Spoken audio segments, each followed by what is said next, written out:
Dear students, how are you all. प्यारे विद्यार्थियों, अज असी सितंबर टैसट का सोल्यूशन जो है क्लास 10th साइंस सबजैक्ट का वो सॉल्व करन जा रहे हैं।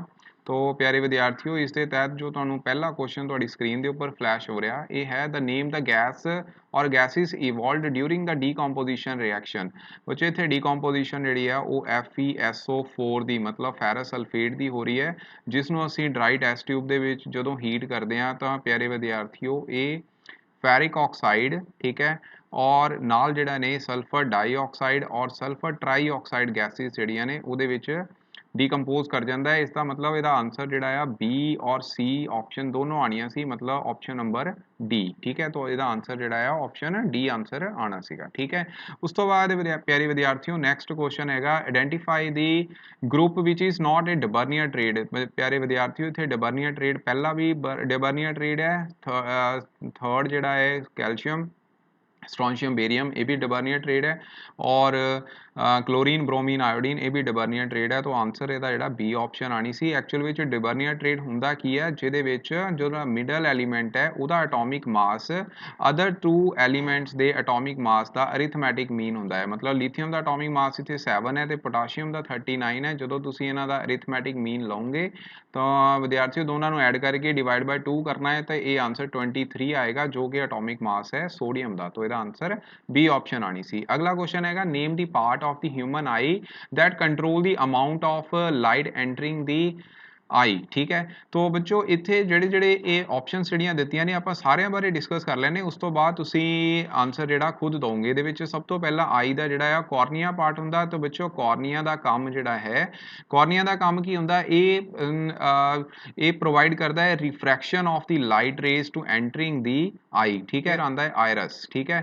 आयरस का काम की हुंदा है, आयरस का काम हुंदा है इत्थे जिहड़े प्यूपल है प्यूपल दे साइज नू कंट्रोल करना, ठीक है। की करना? प्यूपल दे साइज नू कंट्रोल करना। उस तो बाद विद्यार्थियों प्यूपल का काम की हुंदा है, प्यूपल का काम हुंदा है बच्चों अमाउंट ऑफ लाइट नू एंटर करन दी ओदी इंटेंसिटी नू, ठीक है, कंट्रोल करना। मतलब अमाउंट ऑफ लाइट, ठीक है, वो कितनी लाइट एंटर करूगी आईज दे विच उहनू कंट्रोल करना। तो इत्थे तुहाडा आंसर जिहड़ा आ वो तो क्लीयर हो गया कि प्यूपल ही आना सीगा, ठीक है। तो लास्ट विच बच्चे इत्थे की है सिलरी मसल जिहड़े उहदे बारे भी गल कर लेने। सिलरी मसल का काम जिहड़ा है वो हुंदा है regulatory of size of pupil, pupil के साइज नू कंट्रोल कौन करता है? सिलरी मसल्स, ठीक है। उस तो बाद आई लैंस हुंदा है, आई लैंस का काम की है जिहड़ी लाइट एंटर करती है उन्होंने फोकस करना रेटिना के उपर, तो रेटिना जिहड़ा है फॉर्मेशन ऑफ इमेज उहदा काम करती है, ठीक है। तो ये बच्चे इहदा आंसर जिहड़ा है प्यूपल आना सीगा, जो कि amount of light entering the आई नू कंट्रोल करता है, ठीक है। उस तो बाद विद्यार्थियों नैक्सट क्वेश्चन जिहड़ा है बहुत ईजी सीगा। इहदे विच की है कि एक बच्चे रूल हुंदा है रिफ्रैक्शन का कि जो साइन ऑफ आई एंगल, ठीक है, तो साइन ऑफ आर एंगल इन्हां दी रेशो जिहड़ी है वो असी लैंदे आ तो वो बच्चे हमेशा कॉन्सटेंट हुंदी है, जो कि रिफ्रैक्टिव इंडैक्स दे इक्वल हुंदी है। तो इसनूं बच्चे असी कहने आ स्नैल्स लॉ, ठीक है। This is according to the Snell's law. तो आंसर इहदा स्नैल्स लॉ आना सीगा, ठीक है। उस तो बाद हैगा Raju went to the dentist to get the dental checkup, the doctor checked his teeth with the help of a mirror, ठीक है। मिरर है बच्चे इत्थे, can you tell the type of the mirror he used. तो बच्चों इत्थे ਜਿਹੜੇ dentist ने वो ज़्यादातर कन्वर्जिंग मिरर यूज़ करते हैं, ठीक है। केड़ा मिरर? Converging mirror. और बच्चों कन्वर्जिंग मिरर जो है वो कनकेव मिरर हुंदा है, ठीक है। की हुंदा है? Concave mirror. तो कनकेव मिरर नूं असीं कन्वर्जिंग मिरर कहते हैं, ठीक है। तो ये वाला मिरर जिहड़ा आ डेंटिस्ट जिहड़े ने वो यूज़ करते हैं। तो इसदा आंसर ए ऑप्शन आनी सी, ठीक है। उस तो बाद विद्यार्थियों नैक्सट क्वेश्चन जिहड़ा है इहदे बारे भी हुण असीं गल करन लगे हां, ठीक है।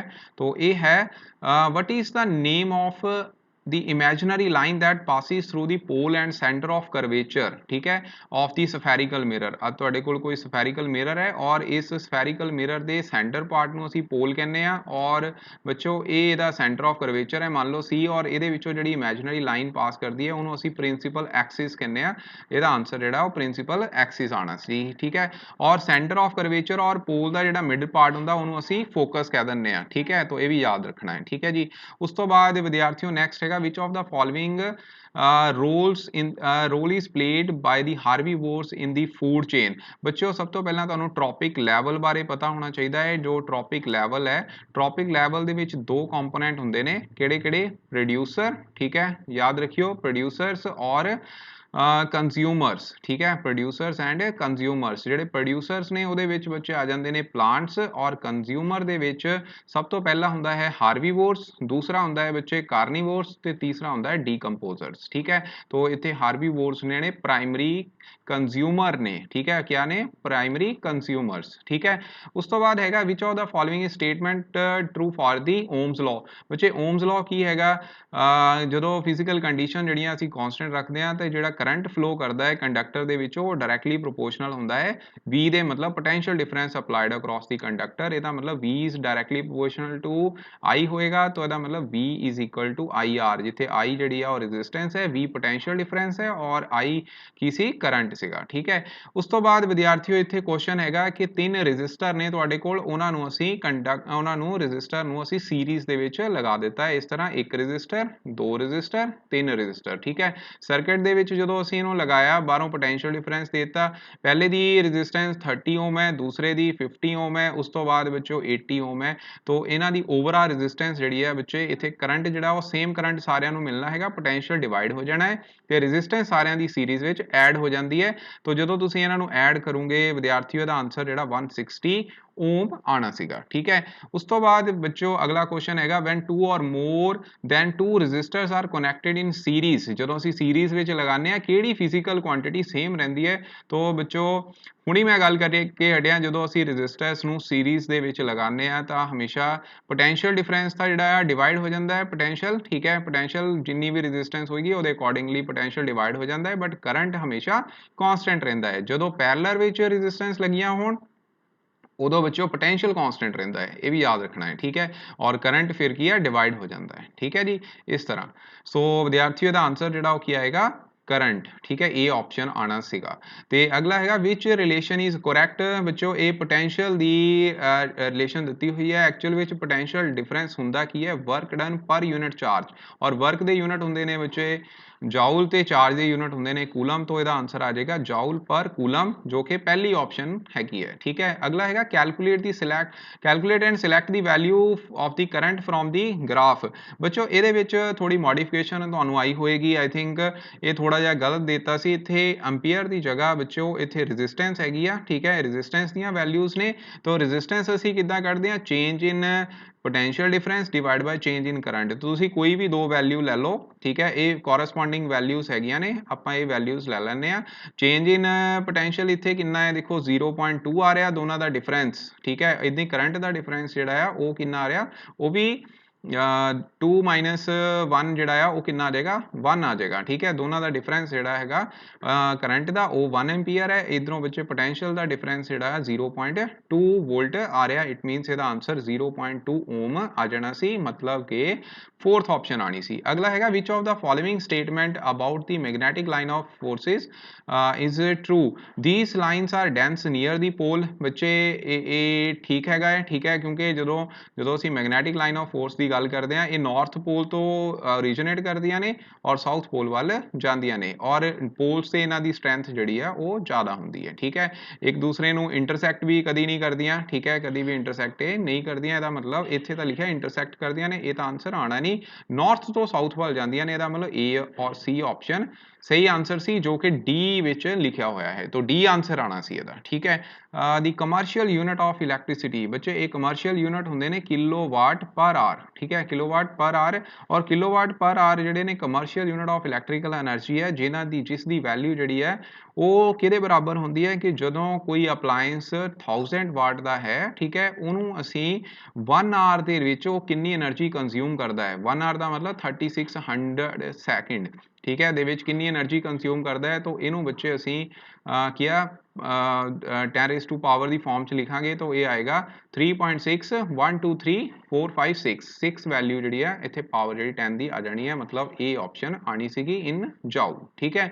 उस बाद हैगा what will happen to the current if the strength of the magnet is doubled in the given activity. बच्चों जो असी इत्थे मैगनेट ਦੀ ਸਟਰੈਂਥ ਨੂੰ ਡਬਲ ਕਰ ਦਾਂਗੇ ਤਾਂ ਬੱਚਿਓ ਅਮਾਊਂਟ ਆਫ ਕਰੰਟ ਜਿਹੜਾ ਆ ਉਹ ਵੀ ਇਨਕਰੀਜ਼ ਕਰੇਗਾ, ਠੀਕ ਹੈ, ਕਿਉਂਕਿ ਉੱਥੇ ਉਨੀਆਂ ਜ਼ਿਆਦਾ ਮੈਗਨੈਟਿਕ ਲਾਈਨ ਆਫ ਫੋਰਸ ਜਿਹੜੀਆਂ ਨੇ ਉਹਦੇ ਵਿੱਚੋਂ ਪਾਸ ਕਰਨਗੀਆਂ ਜਿੰਨੀ ਸਟਰੈਂਥ ਮੈਗਨੈਟਿਕ ਫੀਲਡ ਦੀ ਜ਼ਿਆਦਾ ਹੋਏਗੀ, ਠੀਕ ਹੈ, ਮਤਲਬ ਫਲਕਸ ਜਿਹੜੀ ਹੈ ਉਨੀ ਜ਼ਿਆਦਾ ਚੇਂਜ ਕਰਨੀ ਹੈ because flux the formula NBS ਹੁੰਦਾ ਹੈ।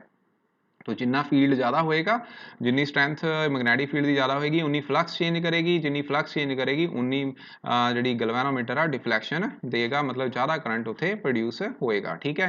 अगला क्वेश्चन है while performing the action shown in the figure the student thought the magnetic field is created in a spherical coil has to be increased. अगर उन्होंने increase करना है spherical coil ਨੂੰ, ਸਫੈਰੀਕਲ coil बच्चे इस तरह है सोलेनॉइड, ठीक है, तो ਇਹਦੇ ਵਿੱਚ ਜੇਕਰ मैगनैटिक फील्ड की स्ट्रेंथ ਨੂੰ ਵਧਾਉਣਾ है तो बच्चों एक काम कर सकते हैं, अपनी नंबर ऑफ टर्न्स ਜਿਹੜੀਆਂ ਨੇ ਉਹ ਇਨਕਰੀਜ਼ ਕਰ ਸਕਦੇ ਹਾਂ, ठीक है।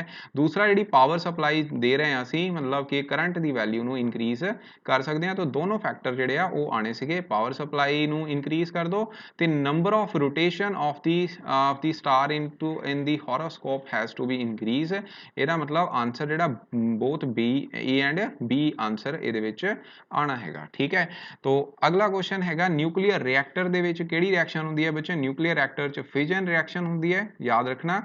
which of the following reaction takes place in the biogas plant। ਬੱਚੋ ਬਾਇਓਗੈਸ ਪਲਾਂਟ ਦੇ ਵਿੱਚ ਐਨਾਰੋਬਿਕ ਰਿਐਕਸ਼ਨ ਜਿਹੜੀ ਹੁੰਦੀ ਹੈ ਵਿਦਆਊਟ 에ਅਰ, ਠੀਕ ਹੈ, ਤੇ ਉੱਥੇ ਮਾਰਸ਼ ਗੈਸ ਜਿਹੜੀ मतलब कि CH4 मीथेन गैस जी ਉਹਦੀ ਪ੍ਰੋਡਕਸ਼ਨ ਹੁੰਦੀ ਹੈਗੀ ਆ। ਉਸ ਤੋਂ ਬਾਅਦ ਬੱਚੇ ਨੈਕਸਟ ਹੈਗਾ materials like plastics is decomposed by, ਇਹ ਕਿਹਦੇ ਨਾਲ ਬੱਚੇ ਡੀਕੰਪੋਜ਼ ਕੀਤੇ ਜਾ ਸਕਦੇ ਨੇ, plastic, these can be decomposed by the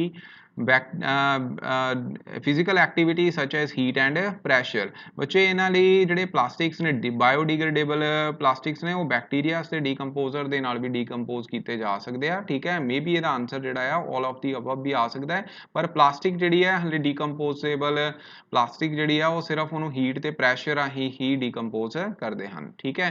अगला बच्चे क्वेश्चन है to whom did the Narmada Bachao movement takes place, to whom किहदे लई सीगा बच्चे, to prevent the pollution in Narmada river, to stop the construction of a dam on it, ठीक है। उस तो बाद बच्चे to oppose the increasing height of the dam built on it। बच्चों एक ਤਾਂ ਉੱਥੇ ਡੈਮ ਜਿਹੜੇ ਨੇ ਲਗਾਤਾਰ ਵੱਧ ਰਹੇ ਸੀਗੇ, ਠੀਕ ਹੈ, ਤਾਂ ਉਹਨਾਂ ਦੀ ਕੰਸਟਰਕਸ਼ਨ ਨੂੰ ਰੋਕਣ ਲਈ ਸੀ, ਫਿਰ ਪੋਲਿਊਸ਼ਨ ਵੀ ਸੀ, ਤੇ ਉੱਥੇ ਬੱਚੇ ਹਾਈਟ ਜਿਹੜੀ ਨੇ ਜਿੱਦਾਂ ਸਰਦਾਰ ਸਰੋਵਰ ਡੈਮ ਸੀਗਾ ਉਹਦੀ ਹਾਈਟ ਦੀ ਗਵਰਨਮੈਂਟ ਗੱਲ ਕਰ ਰਹੀ ਸੀ ਕਿ ਉਹਨੂੰ ਇਨਕਰੀਜ਼ ਕੀਤਾ ਜਾਵੇ, ਠੀਕ ਹੈ। तो ਇਹਦਾ मतलब ਇਹਦਾ ਆਨਸਰ ਜਿਹੜਾ ऑल दी अबव आना सी, ठीक है।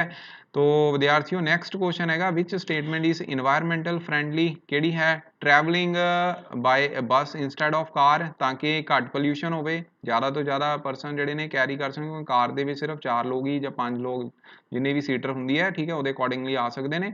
तो ਇਹਦੇ ਵਿੱਚ अल्टरनेटिव सोर्सिस ऑफ एनर्जी सानू यूज़ करने चाहिए ने, ਇਹਦਾ मतलब A ਤੇ C ऑप्शन ਇਹਦੀ आंसर ਦੇ ਵਿੱਚ आनी सी। सस्टेनेबल डिवेलपमेंट भी की है, development that meets the need of the present without compromising the ability of future generations to meet their own needs, ठीक है। protect the natural power resources ताकि आने वाले नेड़े तेड़े दे जो भी development हैगी उन्ना environment ਨੂੰ कोई effect ना पवे। it is the practice to develop the land construction product in such a way to minimize their impact on the environment by allowing them to build energy efficient models of self realization। तो बच्चों ਇਹਦੇ ਵਿੱਚ answer ਜਿਹੜਾ D option आनी सी all the above। अगला question है विच of the following activities is environmental friendly. तो बच्चों इन्वायरमेंटल फ्रेंडली जिहड़ियां ने इन्वायरमेंटल फ्रेंडली इहदे विचों किहड़ियां एक्टिविटीज ने, use your personal vehicle instead of taking buses, use bulbs in home instead of fluorescent, ये तो होना नहीं बच्चे, use elevator instead of climbing, ये भी नहीं है, wear an extra sweater on the cold day instead of using the heating equipment, ठीक है, हीटर वगैरह चलाने नालों बेटर हैगा कि ज़्यादा कपड़े पा के रखो, ठीक है। तो यही आंसर आएगा। Name the action in which the solid is heated and turns into the liquid. बच्चे जो भी कोई सॉलिड जिहड़ा आ वो लिक्विड चेंज करता है उन्होंने असीं मैल्ट कहते हैं, मैल्टिंग हो गई है, ठीक है। तो इसका आंसर C ऑप्शन आना सी।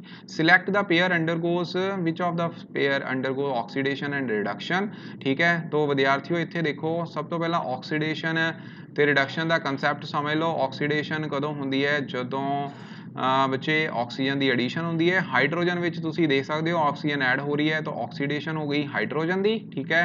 और रिडक्शन कि हो रही है कॉपर ऑक्साइड की, ठीक है, ਜਿਹਦੇ ਵਿੱਚ ਆਕਸੀਜਨ ਦਾ ਰਿਮੂਵਲ ਹੋ ਰਿਹਾ, ਠੀਕ ਹੈ, तो ਇਹ ਹੋ ਗਈ reduction, it means C option ਇਹਦੀ ਆਣੀ ਸੀਗੀ, ਠੀਕ ਹੈ। ਅਗਲਾ ਕੁਐਸਚਨ ਹੈਗਾ name the atomic number of the elements x y z are given below, ਠੀਕ ਹੈ, ਕਿਹੜੇ ਕਿਹੜੇ ਨੇ 8 12 ਤੇ 17। तो ਬੱਚੋ ਇਹਦੇ ਜਦੋਂ ਇਲੈਕਟ੍ਰੋਨਿਕ ਕਨਫੀਗਰੇਸ਼ਨ ਤੁਸੀਂ ਲਿਖੋਗੇ ਤਾਂ ਇਹ ਆ ਜਾਣੀ 2 6 ਪਹਿਲੇ ਦੀ, ਅਗਲੇ ਦੀ ਆਏਗੀ 2 8, ਉਸ ਤੋਂ ਬਾਅਦ 2, ਠੀਕ ਹੈ, ਅਗਲੇ ਦਾ ਆਏਗਾ 2 8 7, ठीक है। तो बच्चों के शैल एल शैल एम शैल जिथे नंबर ऑफ शैल्स सेम होंदियां ने उही एलीमेंट सेम पीरियड नू बिलोंग करते हैं, ਇਹਦਾ मतलब ये दोनों थर्ड पीरियड नू बिलोंग करते हैं, ठीक है। तो यही आंसर आएगा मतलब Y and Z, Y and Z किहड़ा है सी ऑप्शन हैगी है, ठीक है। What happen when the fresh milk it become curd, जो ਇਹਦਾ कर्ड बन जाता है बच्चे, कर्ड का मतलब की है वो एसिडिक हो जाता है जिस नाल ਉਹਦੀ pH वैल्यू जी है डिक्रीज कर जाती है, ठीक है। बट इसका इंपॉर्टेंट मैसेज ऑफ द चिपको अंदोलन, चिपको ਅੰਦੋਲਨ ਦਾ ਕੀ ਸੀਗਾ ਇੰਪੋਰਟੈਂਟ ਮੈਸੇਜ ਕਿ ਜਿਹੜੀਆਂ ਲੋਕਲ ਕਮਿਊਨਿਟੀਜ਼ ਨੇ ਇਨ ਦੀ ਫੋਰੈਸਟ ਕੰਜ਼ਰਵੇਸ਼ਨ ਐਫਰਟਸ, ਠੀਕ ਹੈ, ਉਹਨਾਂ ਦਾ ਮੇਨ ਇੰਪੋਰਟੈਂਟ ਮੈਸੇਜ ਇਹੀ ਸੀ, ਠੀਕ ਹੈ, to involve the community in the forest conservation efforts, ਠੀਕ ਹੈ। ਅਗਲਾ ਹੈਗਾ ਕਿ 3 ਰੈਜ਼ਿਸਟੈਂਸ ਸਾਡੇ ਕੋਲ ਜਿਹੜੀ ਹੈ ਸਿਲੈਂਡਰੀਕਲ ਕੰਡਕਟਰ ਆ ਜਿਹਦੀ ਓਮ 18 ਓਮ ਰੈਜ਼ਿਸਟਰ ਆ, ਠੀਕ ਹੈ, ਰੈਜ਼ਿਸਟੈਂਸ ਹੈਗੀ ਆ। ਫਿਰ ਉਸ ਤੋਂ ਬਾਅਦ ਉਹਨੂੰ 3 ਇਕੁਅਲ ਪਾਰਟਸ ਦੇ ਵਿੱਚ ਡਿਵਾਈਡ ਕਰ ਦਿੱਤਾ ਗਿਆ, ਠੀਕ ਹੈ। ਔਰ ਬੱਚੋ ਫਿਰ ਉਹਦੀ ਜਿਹੜੀ ਇਕੁਅਲੈਂਟ ਰੈਜ਼ਿਸਟੈਂਸ ਆ ਉਹ ਕਿੰਨੀ ਆਏਗੀ। ਪਿਆਰੇ ਵਿਦਿਆਰਥੀਓ ਤੁਹਾਨੂੰ ਪਤਾ ਰੈਜ਼ਿਸਟੈਂਸ ਜਿਹੜੀ ਆ ਲੈਂਥ ਤੇ ਡਿਪੈਂਡ ਕਰਦੀ ਹੈ, ਇਹਦਾ ਮਤਲਬ ਜਦੋਂ ਲੈਂਥ ਹੀ ਸ਼ਾਰਟ ਹੋ ਗਈ, ਠੀਕ ਹੈ, ਇਕੁਅਲ ਪਾਰਟ ਦੇ ਵਿੱਚ ਰੈਜ਼ਿਸਟੈਂਸ ਵੀ ਡਿਵਾਈਡ ਹੋ ਜਾਣੀ, ਤਾਂ ਸਾਰਿਆਂ ਦੀ ਰੈਜ਼ਿਸਟੈਂਸ ਜਿਹੜੀ ਆ 6 ਓਮ ਆ ਜਾਣੀ ਹੈ। ਤਾਂ ਜਦੋਂ ਇਹਨੂੰ ਰੈਸੀਪ੍ਰੋਕਲੀ ਅਸੀਂ ਐਡ ਕਰਦੇ ਹਾਂ, ਠੀਕ ਹੈ, ਕਿਹਦੇ ਵਿੱਚ ਪੈਰਲਰ ਵਿੱਚ, ਠੀਕ ਹੈ। ਤਾਂ ਪੈਰਲਰ 'ਚ ਜਦੋਂ ਤੁਸੀਂ ਰੈਸੀਪ੍ਰੋਕਲੀ ਐਡ ਕਰੋਗੇ ਤਾਂ ਇਹਦਾ ਆਂਸਰ ਜਿਹੜਾ ਆ ਉਹ ਪਿਆਰੇ ਵਿਦਿਆਰਥੀਓ ਇੱਥੇ 1/rp, ਠੀਕ ਹੈ। ਇਸ ਤਰ੍ਹਾਂ ਇਹਦਾ ਐਲਸੀਐਮ ਲੈ ਕੇ ਸੋਲਵ ਕਰ ਲੈਣਾ। तो आरपी की वैल्यू जी है 6/3 = 2 ओम आएगी, तो आंसर ਇਹਦਾ 2 ओम मतलब ए ऑप्शन आनी सी।